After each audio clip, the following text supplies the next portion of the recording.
He certainly will be offered a supermax extension by the Bucks this offseason, and his decision to sign it or not will be one of the most interesting storylines to follow. So, Paul, we'll take a look at some of the projected contract figures here. There's a lot of coin there. But do you believe Giannis should sign the supermax? Listen, the supermax is 200 and what? Man, without question, you play all your life to get to this point to say you can secure that type of money for generations of your family. Yes, you do it. At first, I know he's competitive. He wants to win a championship, but the championship is not guaranteed, ladies and gentlemen. You can say, I'm going to go here, sign for less, for a chance to win a championship and never win. But this guaranteed contract in your face, $221 million, that's guaranteed right there. You got to take that. Jackie? That's a very interesting approach, and I understand where you're coming from 100%. But if I'm Giannis, I've been loyal to the Milwaukee Bucks. I've told them I intend on being with them, but I also have one more year before I have to make this seismic decision. Now, I understand the danger of injury. That's something that hangs over all players' heads, and Paul can speak to that, of course, much better than I can. But if I'm Giannis, I'm keeping all my options open, and I'm going to do my very best to win a championship for the Bucks again next season, and then I'm going to make the biggest decision of my life. I'm with you, Jackie. Granted, injury is always a factor here, but you've bet on yourself to this point, right? I feel like you need to continue betting on yourself. And, Paul, championships aren't guaranteed, but neither is his talent. And I don't think that anyone should take that for granted. He's still a player who's growing. He's still a player who can get better, and he's already a two-time MVP. So I think if you're him, you've got kind of the deck stacked in your favor. So you should be putting pressure on the Milwaukee Bucks and that organization to surround you with the best talent possible. Well, they're going to try to do that anyway. I mean, come on. We got a generational talent. They're going to try to get better. And like I said, 220. But, they traded Malcolm Brogdon, Paul. That's not, to me, a team. That's a team that's looking to cut some corners a little bit. If I'm Giannis, I'm not happy about that. I'm still not happy about it. Where can he go? Where can he really go and guarantee a championship? Come on. As a free agent, Jackie, I'm sure there's a number of spots, right?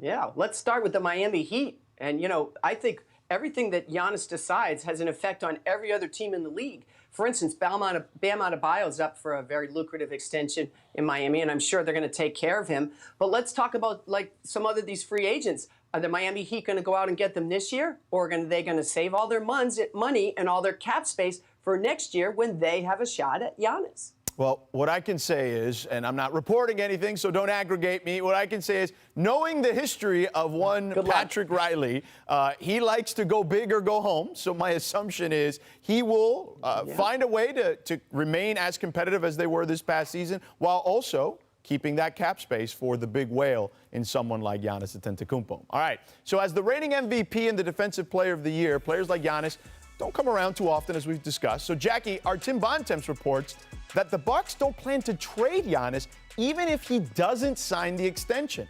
Is that something they should consider, though?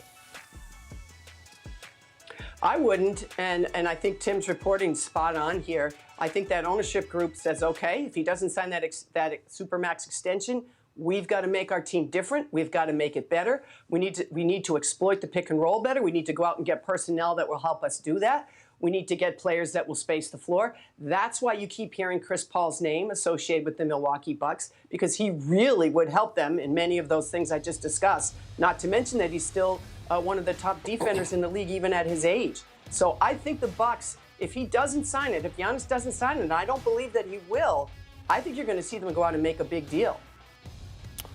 Yeah, I'm in the same lane as Jackie. You don't trade a generational talent like that. You try to work it out. You try to get better internally or through trade, and just play your cards and see what happens. Who knows? What if they win a championship that year? I believe he signs a long-term deal. Right. Even if they don't, they'll have the summer. Maybe they can search for a sign and trade if he says, I'm not coming back. But there's no way I'm moving early on this if he doesn't sign an extension. And let's just say that the worst-case scenario happens, right, and that he does leave for another team. If you're the Bucks, you can always just say, hey, He left us. We didn't trade him. If you trade him, I think the fan base turns against you, Jackie, don't they? Oh, 100%. And remember, too, Giannis is I consider Giannis a very genuine person when he says that he wants to make it work in Milwaukee. He has a great relationship with the ownership group. Obviously, is very close with Mike Budenholzer. So when he says that, he means it. And these guys, they're on the clock now to do something to reinvent that team a little bit, because I think Chris Middleton, as a number 2, that's a lot to ask of him. I think he's much better suited to be your top number 3 guy instead. So if you just think if you could add someone like Chris Paul, and I don't know if that's going to happen, but boy, that would really help some of the problems that they have. And you got to wonder if they have the assets to really upgrade. You know, you have Chris Middleton, Bledsoe, you know, guys like Hill. But you have to wonder, it'll be difficult to try to upgrade. You know, when you add in, like, say, a Chris Paul, who's another year older, who has a huge contract, is it going to be worth it?